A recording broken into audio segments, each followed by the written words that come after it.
There are people who do multiple things. There are people who do things well. There are very few who can do multiple things well. And I have somebody who's done that day in and day out for a very, very long time across different spheres and walks of life. I have Preetha Raaghav with me. I don't have enough words to define her, so I'll allow her to do that.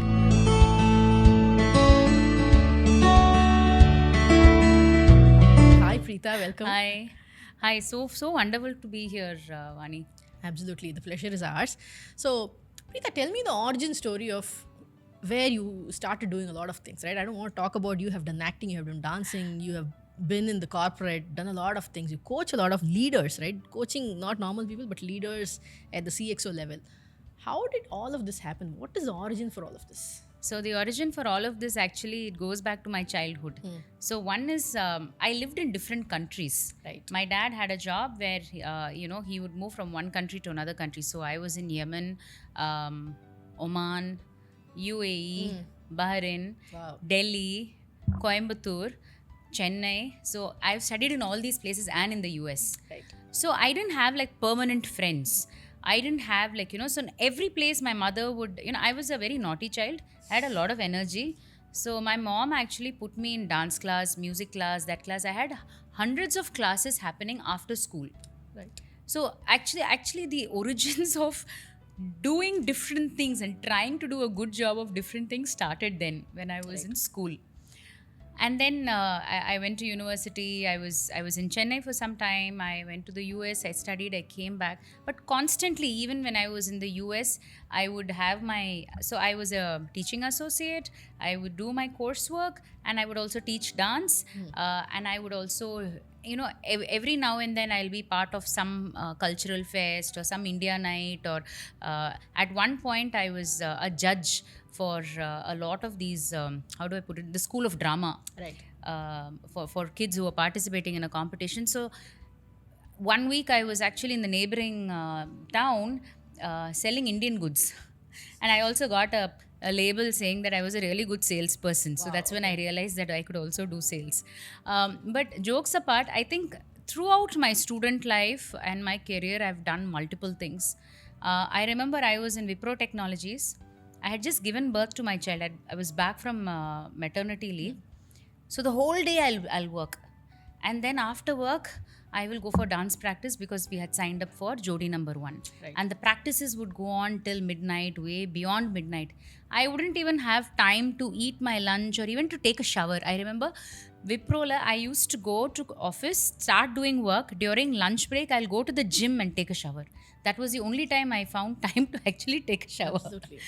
So my days were like that. So my life has always been filled with a lot of drama, a lot of events, a lot of varied things that I have tried to handle. Yeah. So Talking about drama, right? Let's talk about your foray into movies and serials and stuff. How did that happen? I know you're a dancer, but yes. getting into this, how did So it got through dance class. Right, So, okay. so I had a lot of friends who were dancers who were already into modeling and doing ad films. So it was through dance class that. So I have dance teachers who were my dance teacher's sister Radhika Shurjit was already choreographer in films. Okay. For this song, the Indra Padathila, she did this the little kids. No, Nila After that, Kaagirathu. yes, it was through her that I got into films. She put me in touch with some people, and then things just happen, Then there is a new kid in the block, right? A lot of people kind of take notice, and then they get access to your number and they start calling you. So things happen very, very organically. Right. I never planned about this, or I was just very enthusiastic to try different things and never give up. Right. So I just went with the flow. And that's how movies happened. That's how, serials happened. Oh, this is something different. Oh, that is something. So I've done emceeing. I've done emceeing birthday parties, weddings, corporate events, cultural events. I've done acting in serial, hosting shows on TV, Right. acting in movies. So I've done a variety of things just very organically. It all happened, never planned for it. But my parents were always very clear that, I should have a sound education. Right. That's non-negotiable. I should have a degree, and then post-graduation is something which is an add-on. I should be focused on that while you do whatever you want, but nalla mark vaangano. typical middle class family, mentality, right? yeah. So mentality. So yeah, so that's how the need, or rather the push to do a good job of everything, it came from there. Right. Being good and fairly decent in academics, good in dancing, fairly decent in singing, doing multiple things. Enna panninalu, you should do it with give your 100% is what my dad used to tell me. So that really stuck with me in my life. So a lot of women are watching this, right? I'm sure there are a lot of parents also watching, and generally, right, when you're doing a lot of things, there is one undercurrent energy that drives you to do all of that, and some values that basically ensure that you meander that path the right way. What do you think are those values? Let's say top 3 values that you stand by that has allowed you to, despite doing a lot of things. I won't say too many things, but a lot of things in.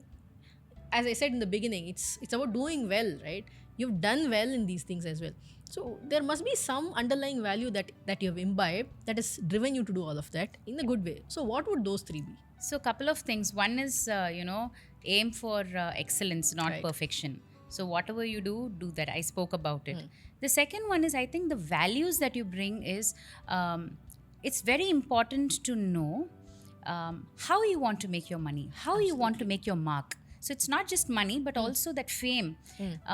So, the values that drove me were, I will not stoop below a certain level, in the sense, you hear a lot of things about media, and 20 years ago when I Even entered worse, yeah. media, there was no social media. Right. So there were So a lot of hush that happens around. right. So I was very clear that it is my talent based on which I will be selected, and I will go forward and do a role, or Right. nothing else. So I didn't want to compromise on that value system. That was the second thing. The third thing is, I think, tenacity and hard work, non-negotiable. There is no shortcut in life. Absolutely. You may have the looks, you may have the talent, you may have everything, you may have even contacts or whatever, your network.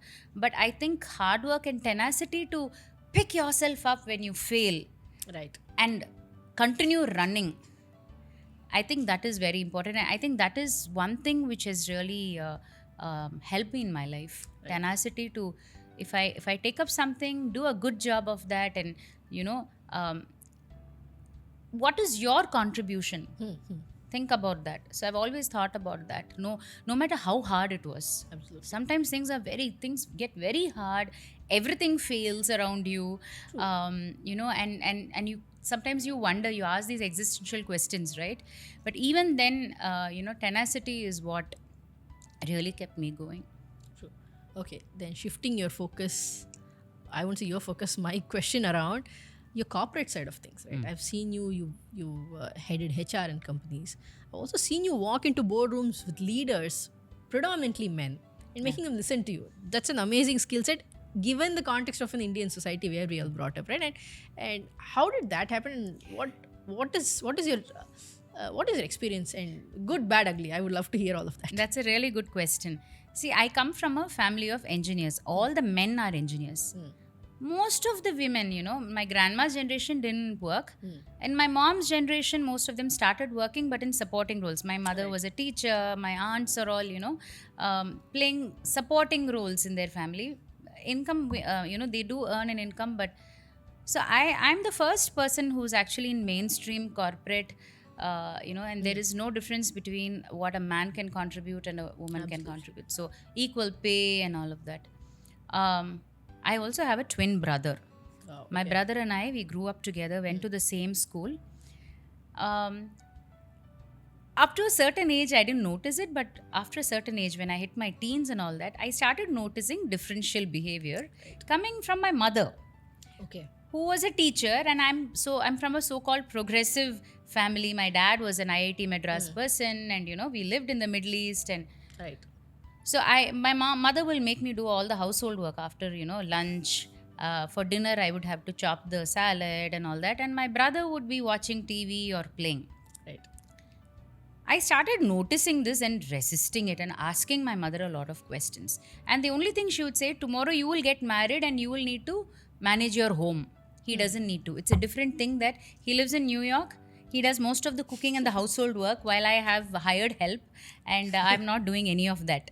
So, but yes, I am skilled to do that because my mother ensured that. So this whole this upbringing, right, was, I felt it was so wrong. Right. There should be no difference between a boy and a girl. Right. Of course, there are societal things which you need to consider, but I think at home and at school and your world has to kind of. I prayed to God that I should have a daughter, and I got one daughter. And a lot of people asked me, "Oh, you don't have a son. Who's going to do your funeral and final rites and all that?" Up to old people. I never felt the need to have a son. I just wanted a healthy child. That's all. That's right. My daughter is good enough. She can do everything. I think we are also. It's time that we move to version 2, version 3, whatever version. That old version doesn't need to. Absolutely. In everything, in every part of life, there are different versions. We progress, right? So this whole thought actually. These are questions that I had at that point in time, and I didn't have answers. And that's one of the reasons when I got into corporate and when I was working for an MNC, I was one of the first people to put up my hand for D&I, diversity inclusion workshops, sensitizing, really getting to know what it is. Right. And I transformed into a DEI specialist. Today, I am a DEI specialist. I sit in the global faculty of major multinational organizations, and I deliver a lot of leadership programs on inclusive leadership. I also do a lot of programs for women. How to have more women in leadership roles, in decision making roles, in policy making, in corporates. Right. So this has been my journey, and the questions that I had as a teenager, I still have a lot of questions, but I think I have made a lot of progress. So in all walks of my life, I try to see that if there is a balance. Today, it's very nice to see that that's part of mainstream media. Right. I was watching a Tamil movie yesterday. Of course, Bollywood is way ahead, I feel. But Tamil movie, I saw that they were talking about gender equality. They were talking. It was a sports movie, so they were talking about equality in terms of caste system, equality in terms of color, age, experience, all of that. So they did touch upon it, and not in a very aggressive manner, But in a very subtle, nuanced manner. So I think it's part of mainstream narrative today, and I'm so happy that I am able to add my 2 cents wherever possible. So I do mentor a lot of women. I mentor a lot of people with disability. I try to find them jobs. I try to do a lot of sensitizing in among the decision makers.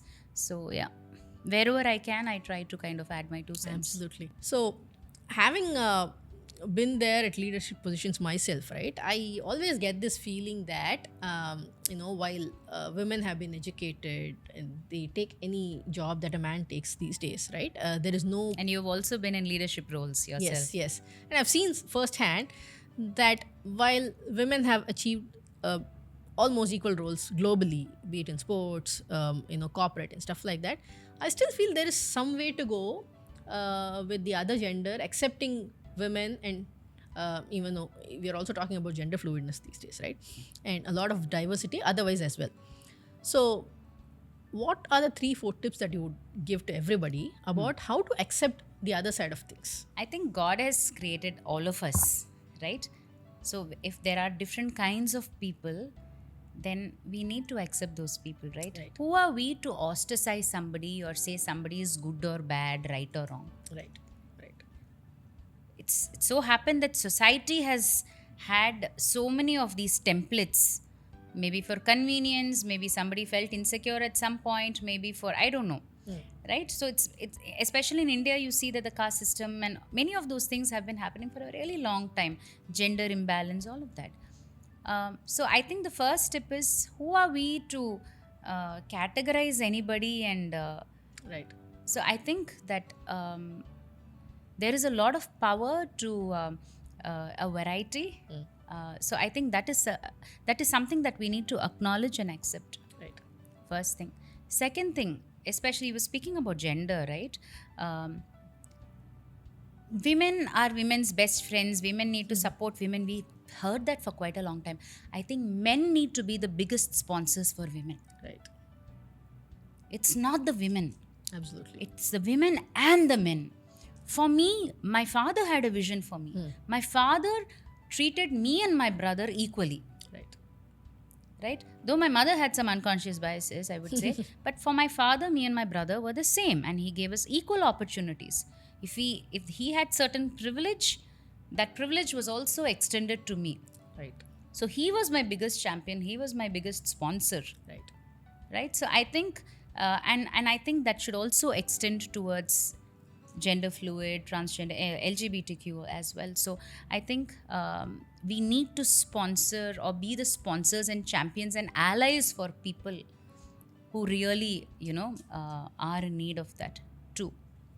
3, while we are acknowledging all of this, I think equity is also something that we need to follow, because you and I, we may come from a society or a part of a society where educating girls is commonplace, right? So there is that privilege, but that's not the case in smaller towns or villages. Right.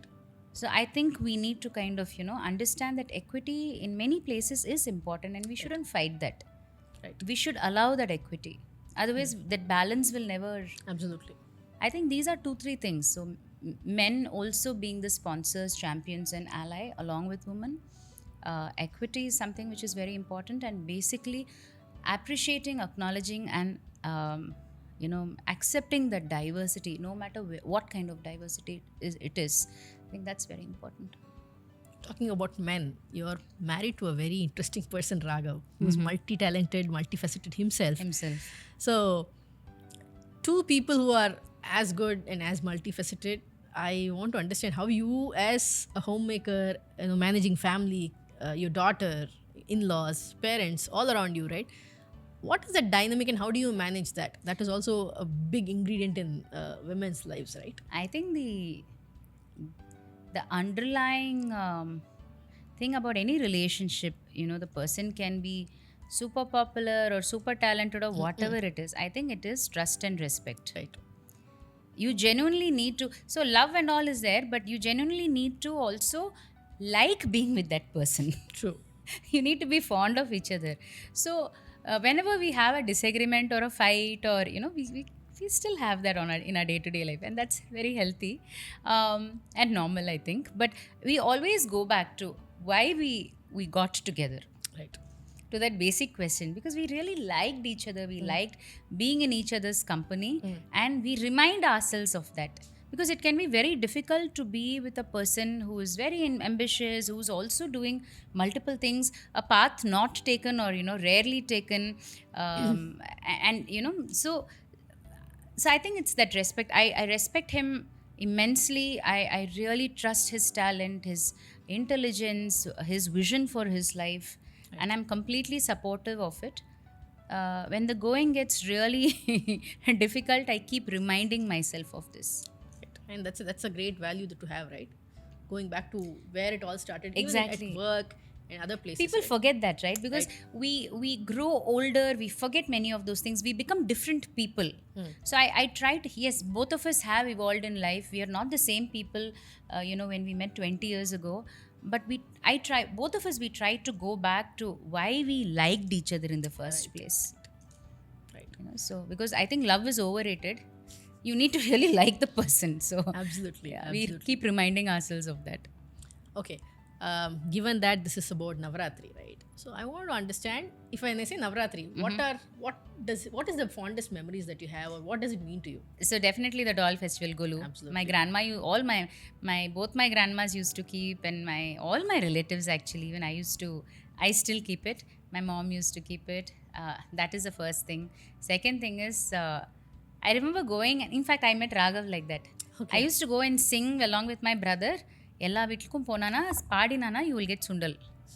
So I remember I had come to my Madras Tata Pati's place in Mandavalli, and my cousin had taken me to a couple of places to sing. Right. And I've actually gone and sang in Raghav's place when I was in 3rd standard. Oh, okay. Not even knowing that this is the place I'm going to finally end up in. So I have done that. So singing, Sundal, doll festival, colors. wearing nice clothes and Absolutely. jewelry, all your good garbs come out. Absolutely. My mom used to wear a different color every day and different accessories and jewelry. So I used to look forward to that. Very curious to know what she'll wear today. And you'll twin with her? Huh? You'll twin with her? Or? Sometimes, yes, we will twin together. So these are some of my, memories of Navaratri. Of course, when I was in the Middle East, also we lived among Indian community, and many of them used to keep the doll festival. This was also the time when we used to have a lot of dancing and singing and all that. It's one of the very few festivals where the community comes together and celebrates for a long duration, not just a night or a day, right? So we would go to a house for Navaratri Golu, sing, eat sundal, and then my dad also would join, and then there would be like a get together. There'll be dinner. So it's not just confined to the women of the house, but also the men used to join and we'd get together. So one get together every day, every single day of all the 9 days. I think that's a difference between Golu outside India and within India, right? Yes. Within India, it's treated a very womanly festival. Correct. Men come as they drop you off outside. They don't participate Correct. there because my father would have to kind of we would go off to the place, but then he would have to come and pick us up. Right. It would be very late and very far away because you'll find Indians in different pockets of the city. So then my brother also would come, not very happily. That's Sundal. Yeah, he would have some of his friends there. So other boys and all that. So yeah. That leads us to one activity that I want you to get into. All right. So here's the book Journey with the Days. I'm sure you would have seen it from the barrage of posts that I'm going around with. And it's beautiful, I should say. Thank you, Preetha. So this page is about a short description about all the 9 Devis, 9 Durgas, Navadurgas. I want you to take a look and tell me which of the Durgas or a combination of two, right, that you relate to the most. So I think I relate to 2 of them. Katyayani, it says Katyayani riding a lion and wielding a sword represents strength, protection against evil forces. I think courage is something that defines me. I've had to, so far, without courage, I wouldn't have, come climbed so all far. those steps, Exactly. A lot of battles fought, some won, some not won. Absolutely. And I think also in terms of Kushmanda, she holds a pot, a chakra and other weapons representing her creative power. True. And I think everything that I do in my life has to have a creative streak. Even in the corporate world, I've picked up things, let it be coaching or training, facilitation or whatever it is, where there has to be a creative element to it. Right. You come to my house, you see my house. I've done interiors of my house. Very interested in interiors. In fact, at one point in time, I thought that I'll be an interior designer, but didn't take that up as a profession. I'm sure you would have done great in that. I've seen you. I'm sure I would have done great, but that was a very unconventional profession then. Right. So even in my cooking, the way I keep my home, the way I try to dress up, I try to dress up my daughter or Raghav. Of course, my daughter has got her own identity and she's very super creative. Right. But the way Raghav carries himself and all that, there is a creative element, and I think I'm instrumental in adding some value there. So I think it's a cross between Kushmanda and Katyayani. Courage and creative power are 2 things that keep me going. Wonderful. With that, I will give that as a Navratri gift back to you. Oh, thank you so much. That's a small token of So love beautiful. from Aarla. So both of them represent the art that we do at Aarla, and the tote basically represents the symbolism of the 9 Devis. Excellent. While the illustrations are there in the book, this is more the representation So of them. creative. Thanks a lot for your time. Thank you so Preetha. much, Thank you. Vani. Thanks. All the best. Thank you, and have a great Navratri to all of you at your house, Raghav and family in Danisha as well. Thank you so hope much. you have a wonderful time this year. Thank you. Thanks. All the best to you. Thank you.